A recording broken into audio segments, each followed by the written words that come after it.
Hello. Thank you all so much for coming tonight, and what an amazing treat to have my homegirl from 20 years ago introduce me tonight.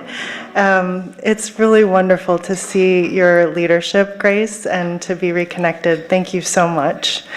And I want to thank the UCLA Center for the study of women, especially Rachel Lee. Thank you for your leadership.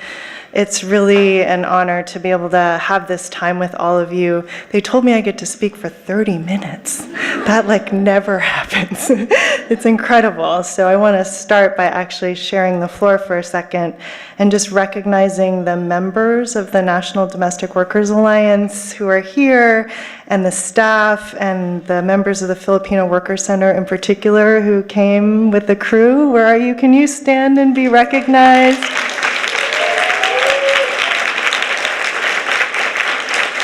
Awesome.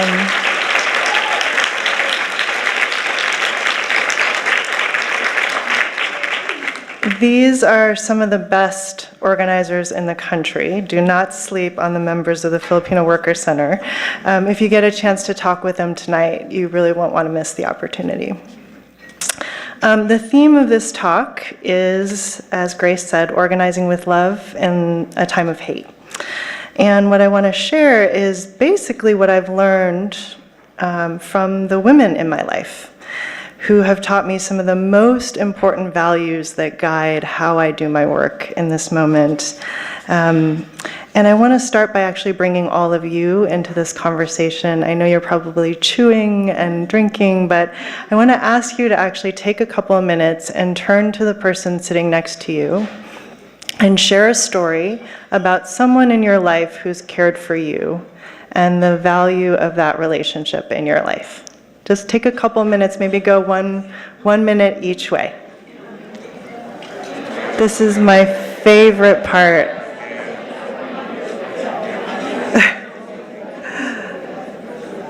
This is in every room. People never want to stop talking. It's so good because we have so much to share. Care is this amazing thing where it is such a big part of so many of our lives, all of our lives, but we never talk about it, we never recognize it, we never account for it, but it shapes so much of who we are and what we bring to the world every single day. And it's a beautiful thing that women's studies actually teaches us to see it. But I wanted to begin there because that is really where what I know about organizing and how to do it begins. And I want to start with two very special women who cared for me growing up. You shared your care stories, and I'm going to share mine. And I want to start by talking about my mother, who's here tonight. She's in the front table.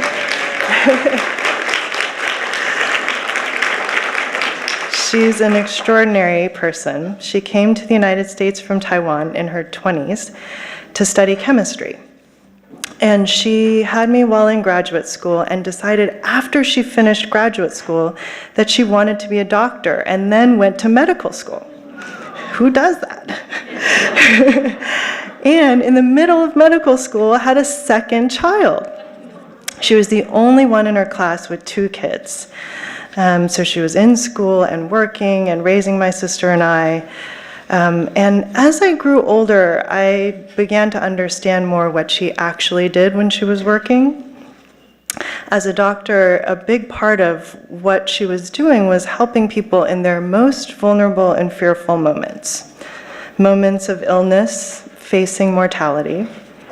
And she was actually helping them face those moments with courage. She chose to focus her career in cancer, a disease with no cure, and she would treat the hardest cases that everyone else had given up on. She fought to the end for each and every patient as if they were her own child, parent, or sibling. She saved countless lives through experimental treatments and going against the common wisdom of the field. And when her patients saw her fighting, it made them want to fight harder. In the end, it's hard to tell whether the patients who survived lived because of her treatments or because of her simply inspiring and instilling the will to fight.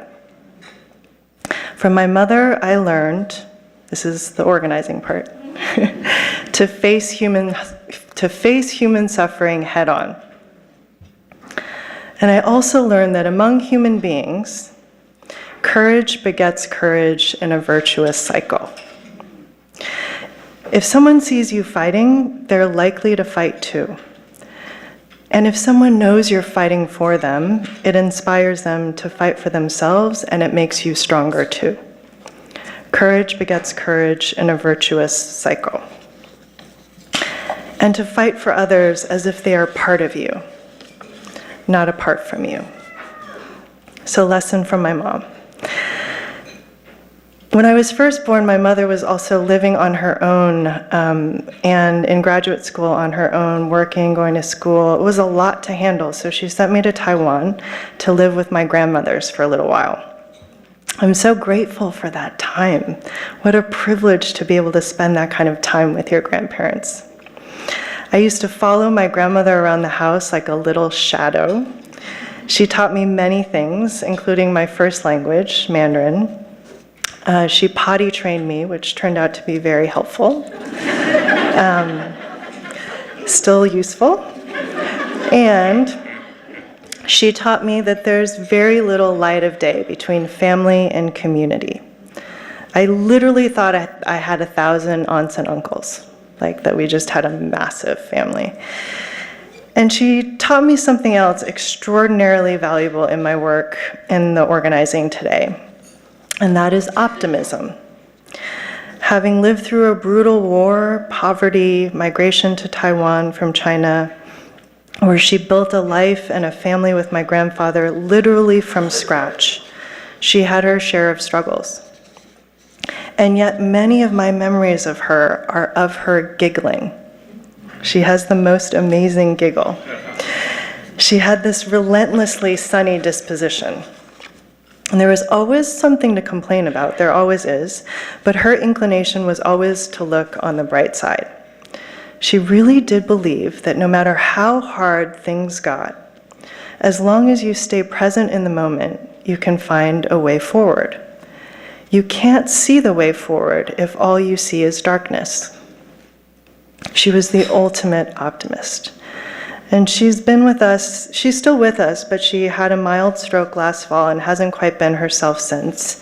But on occasion, especially when my 4-year-old niece Agnes is around, I still see that light in her eyes. Over the years, other leaders who would inspire me echoed what I learned from my grandmother about the power of optimism.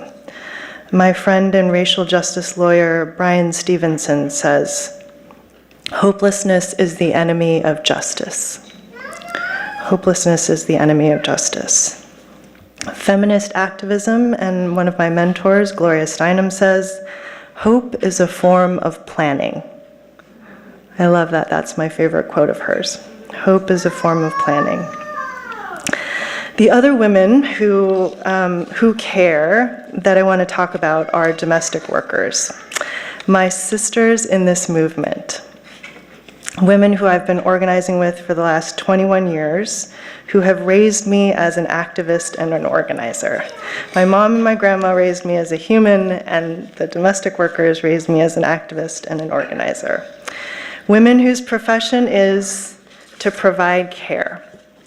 So I know I'm biased, but I truly do believe that the workers who spend most of their waking hours meeting the most fundamental human needs of others may also have the most insight about how to make our society more humane.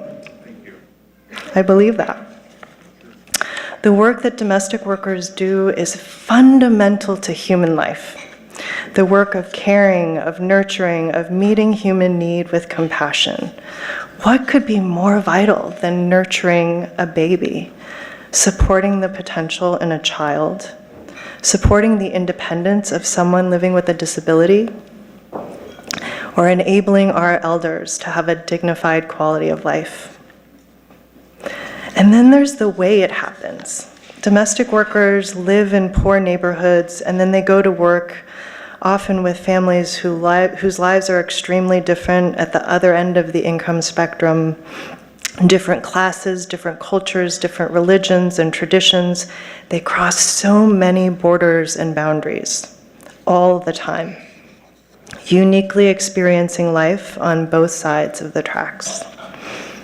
Sometimes the relationships are positive and mutually respectful, and then there's the opposite, abuses ranging from non-payment of wages for weeks on end to sexual violence and human trafficking.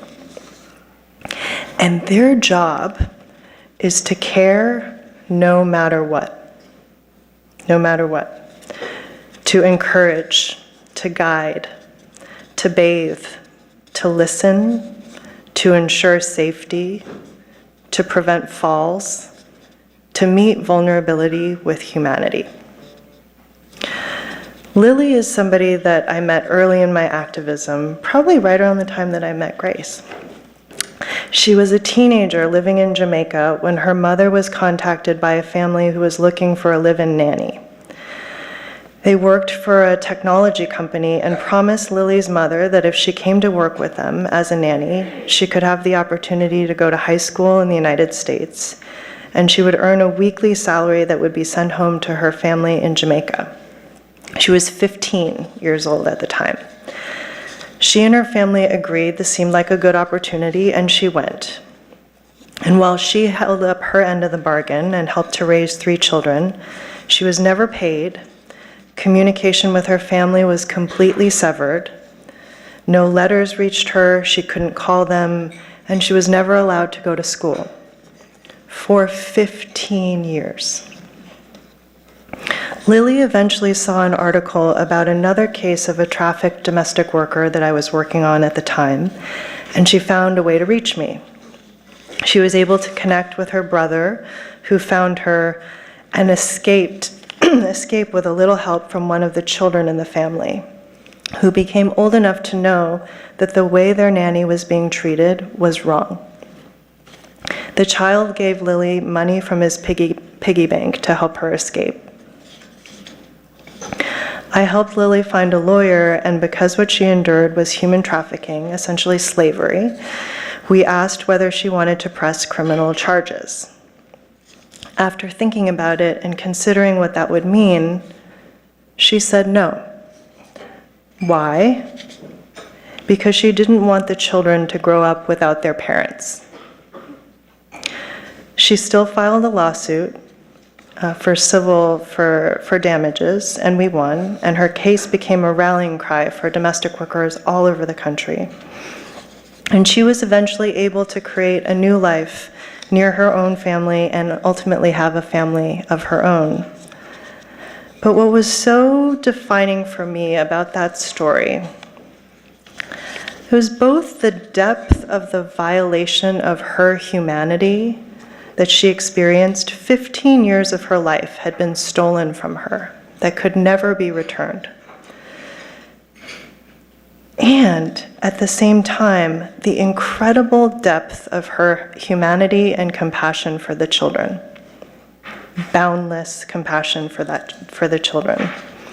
And the clarity with which she could hold both was truly profound.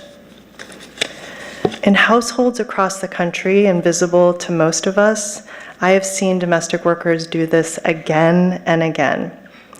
Recognize the humanity of their employers, sometimes even recruiting them as allies in the fight for dignity, and in the worst cases, always prioritizing the children, despite all manner of abuse. They are simply too proximate to dehumanize the people in their care. The domestic worker knows how your toddler likes to be held as she gets her bottle before a nap, what song she likes to sing when she wakes up.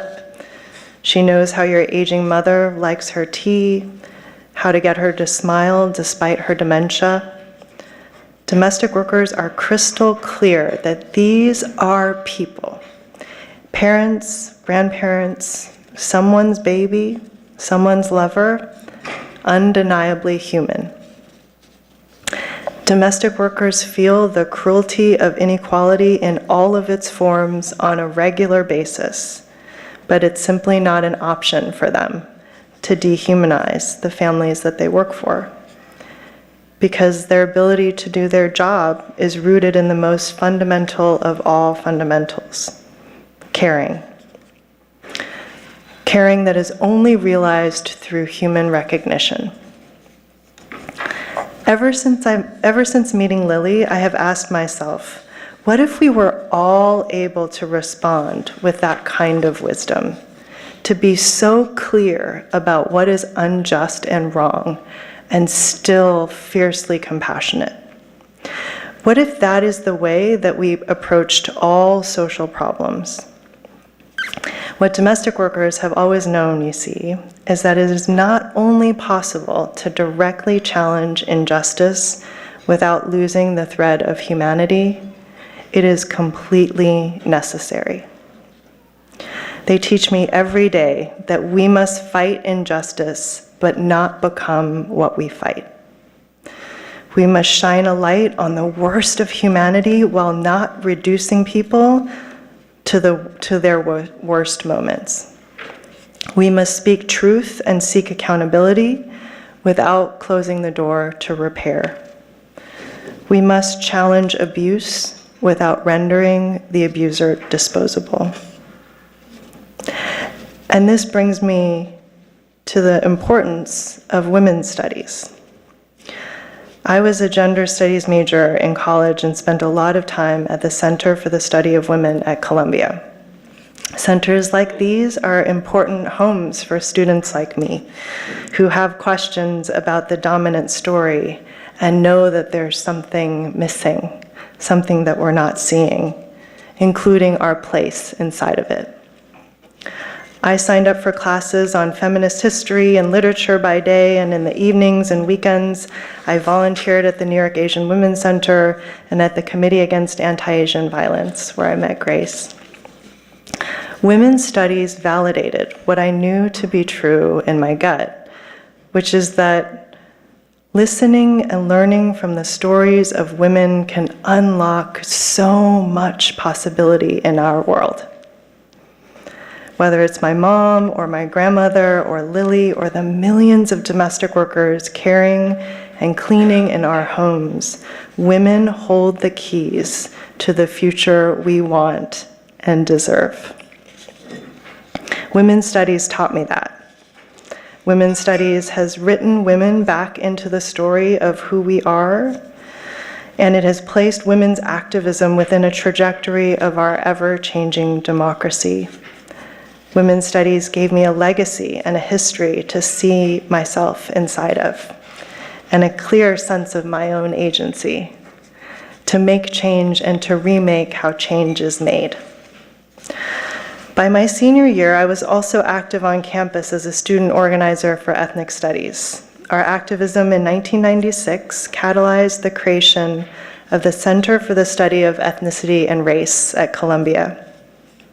Today, students can not only major in gender studies, but also ethnic studies, which wasn't possible when I was there as a result of our activism. Centers like this one are both born of activism and part of a proud history of activism. And they support a kind of activism that is a hallmark of a healthy democracy.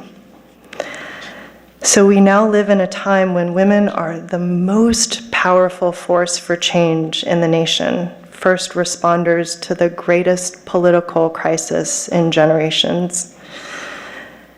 It is a time that is both the product of and hopefully the subject of women's studies for a long time to come. Centers like this one should be supported as a catalytic force for activists and organizers like me and the women of the Filipino Worker Center, also helping to tell our story so that future generations can continue to build on what we've done and carry that story forward. There's so much richness here. We've only just begun to scratch the surface. So I'm incredibly proud to receive this award today, and I want to thank you for carrying forward a proud women's studies tradition. And it is a huge part, I believe, of how we get to where we need to go in the future, more important than ever. Thank you so much.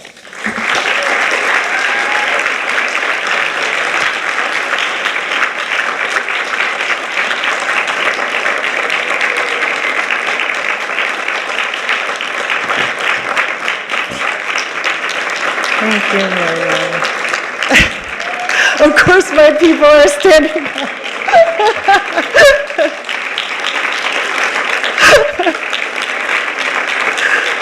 Thank you.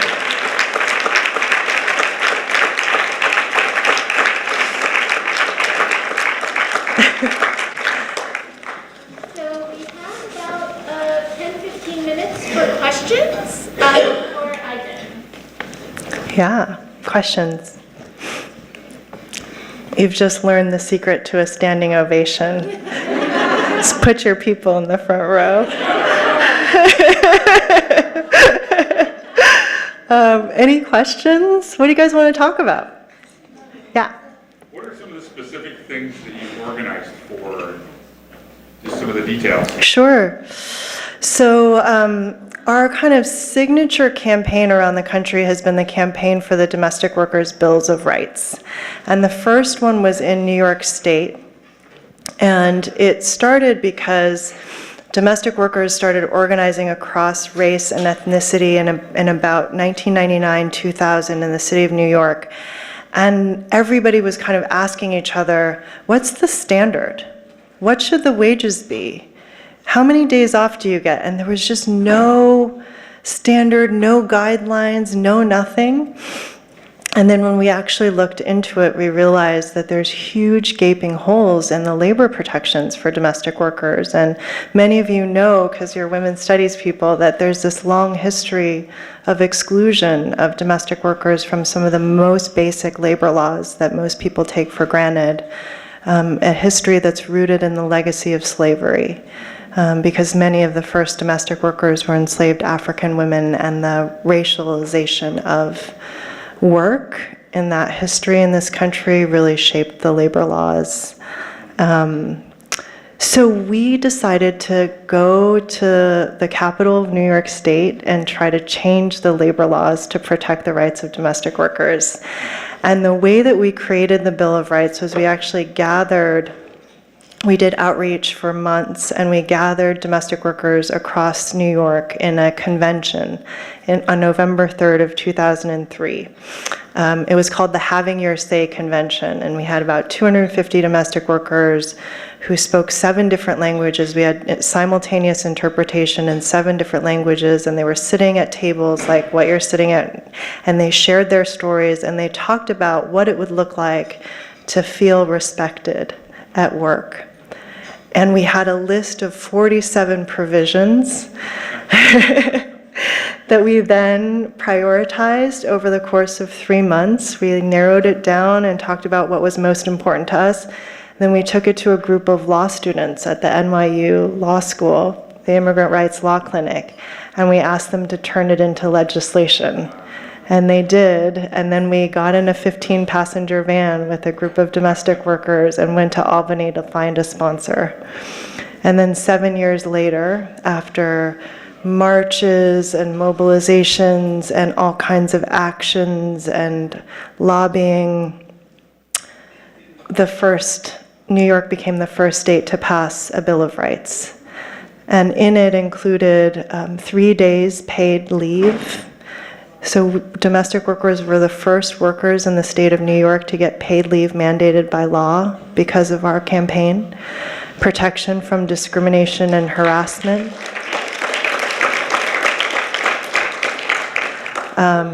Protection from discrimination and harassment, a day of rest, minimum per week. Basically inclusion in all of the state's labor laws, and then paid time off on top of that, which was a really big breakthrough at the time. And now New Mexico, just a month ago, became the 9th state to pass domestic worker Bill of Rights at the state level.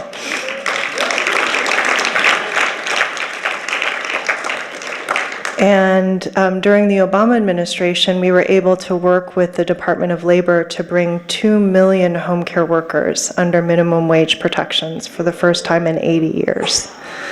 So we've been making progress, but still this workforce is among the fastest growing in the entire economy. A lot of people are talking about how automation and artificial intelligence are going to displace segments of the workforce and put a lot of people out of work. There's a lot that's unknown about the future of work, but one thing that we do know is that human beings are going to be caring for other human beings, and that's going to be a huge part of the economy, especially as people live longer. People are now living an average of 20 years longer than they were when we put our safety net into place. It's like adding a whole other generation onto our lifespan, basically. And we have not designed for that in any way. And the workforce, the care workforce, is a huge part of how we're going to live well in the 21st century, in this new reality. But the average wages for a home care worker are $15,000 per year. This is the fastest growing occupation in the entire American economy. So the people we're counting on to take care of us can't take care of their own families doing this work. That is what we're trying to flip. So we are not satisfied with just establishing minimum basic standards and protections. We want to make every single care job a good job with a living wage and benefits that you can take pride in and support your families on, and one generation can do better than the next. And we've done it before in the 1920s and 30s. Garment factory jobs were, manufacturing jobs were dangerous, poverty wage jobs that a lot of immigrant women did, and we made those jobs pathways to economic mobility, and that's what we must do with care work and service work in the 21st century.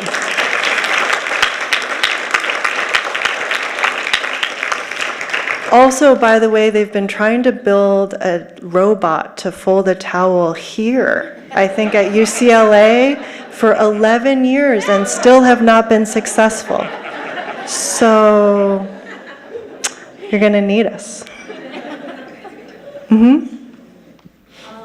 So the film Roma has received a lot of critical acclaim. Mm-hmm. What do you see as the contribution it's made for your movement, Yeah. if any? Yeah. How many of you have seen the film Roma? Good. This film was very important to us. It was really one of the first and only films that has the heroine is an indigenous domestic worker. And that was really important to us because so much of what we're up against is cultural. It's in the cultural narrative. And representations of domestic workers reinforce the invisibility of this workforce in our popular culture. And rarely do you see a domestic worker. When you see them, they're two-dimensional and feeding into stereotypes. Rarely do you ever see them going to the movies, making out at the movies on a date, gossiping with their friends, doing sit-ups by candlelight. There was this story was a domestic worker being human, being a woman, having her heart broken. And that was really, really powerful and important to us. And we had this added bonus of the filmmaker really wanting the film to be a vehicle for the movement to build power. And so we were able to organize a whole campaign that was about capturing and organizing the audience for the film to support the National Bill of Rights for domestic workers that we're about to introduce in Congress, and about supporting our new benefits platform. We created in our innovation lab, for 3 years, we toiled away, and we created the very first portable benefits platform for domestic workers. It's called ALIA, A-L-I-A. You can find it at myalia.org.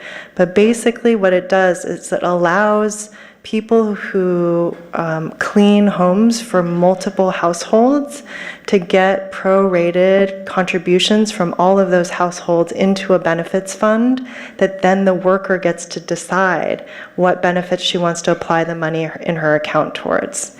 It's a revolutionary tool that technology has made possible. But basically now domestic workers can get access to paid time off, life insurance, accident insurance, disability, critical injury insurance for the very first time. And all you have to do if you want to participate is add a $5 contribution onto every cleaning fee, and that money accrues. It's an incredible breakthrough that we made, and Roma helped us actually build support and momentum and visibility around Aliyah. Because what we basically said was, you're moved by this film, it's causing you to think about the Cleos, the domestic workers in your life. And if you want to do something about that, if you feel a way about that, there's something you can do right here, right now, which is sign your house cleaner up for Aliyah or support the National Bill of Rights. And in Mexico, it has had a huge effect. They call it the Roma effect because of the impact of it, both in terms of the visibility and popular culture of indigenous women, and also the domestic workers movement has been organizing using Roma as a vehicle as well. And they were successful in getting domestic workers included in the Social Security framework, and they just got their national legislation passed through the legislature as well. So we're both on both sides of the border. We are moving and leveraging this moment when people have the story of a domestic worker in their minds, like a little bit more than usual, leveraging that space in the popular imagination to try to bring about more change in our culture for domestic workers. Yes?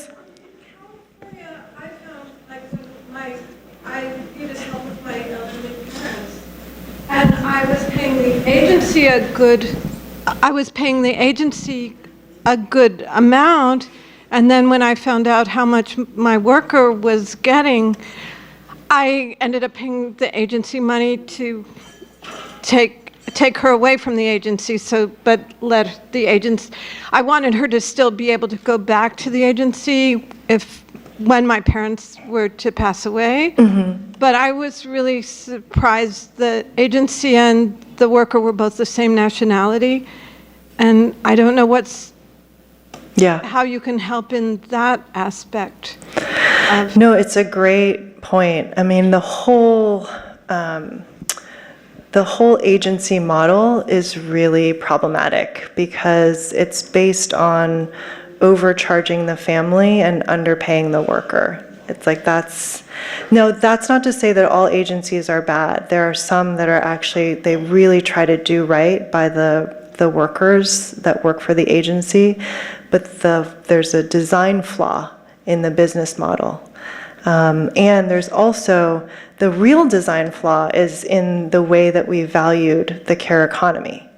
This entire massive part of our economy is completely taken for granted and on the backs of women, whether as family members, family caregivers, or women of color disproportionately as care workers. And it is so profound that it's hard, like the money in the system to help pay for, basically if you need home care or long-term care in an institution, your only options are to completely spend down your assets, impoverish yourself, put yourself in poverty so that you can be eligible for Medicaid, or purchase really expensive long-term care insurance that doesn't even really cover what you need when you need it. Those are your only two options. Otherwise, you're completely out of luck. And this whole spending down thing with Medicaid is driving, it's like the most invisible driver of inequality across generations, because it means that people can't accumulate wealth, right? And hand down wealth to the next generation. It is really, and it's all because we've just assumed that women are going to take care of family members and not work outside the home. And we are just now in a moment where that is completely untenable. We need more care on the elder care side as people live longer and diseases like illnesses like Alzheimer's and dementias become epidemics, right? And then on the other end of the generational spectrum, millennials are having children at a rate of 4 million babies born per year. So on both ends of the generational spectrum, we need more care than ever before, and we actually have less of it because most women are in the workforce, working outside the home. So we are at a breaking point around the care economy, and it's all because we haven't resourced it and accounted for it, because it's always been assumed as in the purview of women. And that is what we have to completely shift in the 21st century in order to get to a sustainable place. I think it's a massive opportunity. I wrote a book about why it's a really big opportunity, and we're now trying to convince candidates for president that it's a massive opportunity. But I truly believe that if we take this moment when we need care to revolutionize how we value it, so much is going to be possible. And our big idea on this front is an idea we call universal family care. The idea that there should be one social insurance fund that we all contribute to, that we all benefit from, that helps us pay for childcare, elder care, and paid family leave. Basically, everything you need to take care of your family across the lifespan while you're working. Doesn't that sound good? It's like so basic. So our movement is now pitching that to presidential candidates, and so you should call them up, and there's one here in California, from California, that you could call up and be like, have you ever heard of this idea called universal family care? It's hot. Yeah. Maybe one more? Sure. Is there another question? One quick question? Did you want to? Let's do two, because we had two there. Okay. Yeah. So on that note, what are sort of your main hopes for Supermajority, and what are the biggest challenges that you see to it as a movement? Yeah. I'm really excited about Supermajority. Supermajority, for those of you who don't know, is a new home for women's activism that a whole group of women organizers came together to launch about 3 weeks ago. I think it was 3 weeks. And it comes out of about a year and a half of watching an incredible surge in women's activism, and women just showing up again and again and again to march, to run for office, to vote, to protest at airports, to show up on family separation, just to save our health care over and over again. Women showing up and wanting to do more, wanting to organize, and wanting to not just resist, but wanting to solve problems, actually. And we were, as organizers, Alicia Garza, Cecile Richards, Jess Morales-Roquetto, Deirdre Schiefling, a bunch of us who've been organizing women for a very, very long time, just could not stop just being so struck by this incredible surge of energy that we saw. It's like nothing. I mean, I've been organizing now for 25 years, and I've never seen this level of hunger and appetite for organizing among women in particular. And so we went around the country to actually do listening sessions for about 6 months, everywhere from Ohio to Florida, to hear from women in urban, rural, and suburban communities about what they cared about, what they wanted, what they felt like they needed in order to truly be powerful and to realize the potential of this moment. And everywhere we went, women said, we want to be more connected to other women.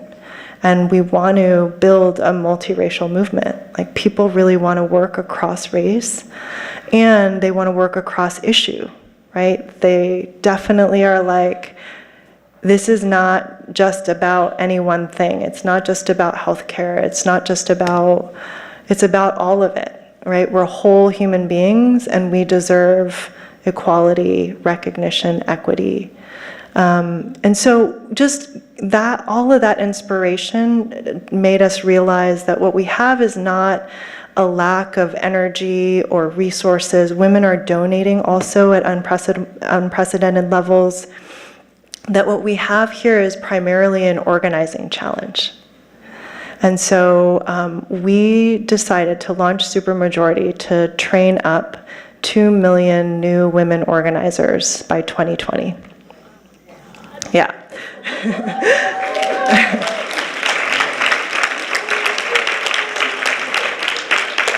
And to build a model for multiracial organizing and unity that is about actually facing the things that we need to face and address within our movement, and also really powerfully moving forward together. Like, we really want to win. And the stakes could not be higher. And so what we're going to be doing is spending the summer surveying women about their priorities and putting them into a comprehensive agenda that Cecile is calling the Women's New Deal. We don't have an official name for it yet, but as a placeholder, we'll call it the Women's New Deal. And we're going to get input from as many women as we can all summer long. And then we'll spend the fall uplifting that agenda and forcing all the candidates for president to respond to those priorities as national priorities. Not as some special interest thing to sideline, but as core to the future of this country. And then we're going to train 2 million organizers. And then we're going to build a wall of women that no one evil can get through.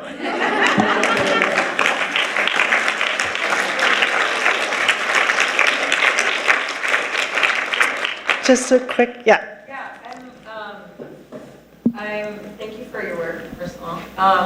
And I'm really interested in the app that you talked about, the Alia.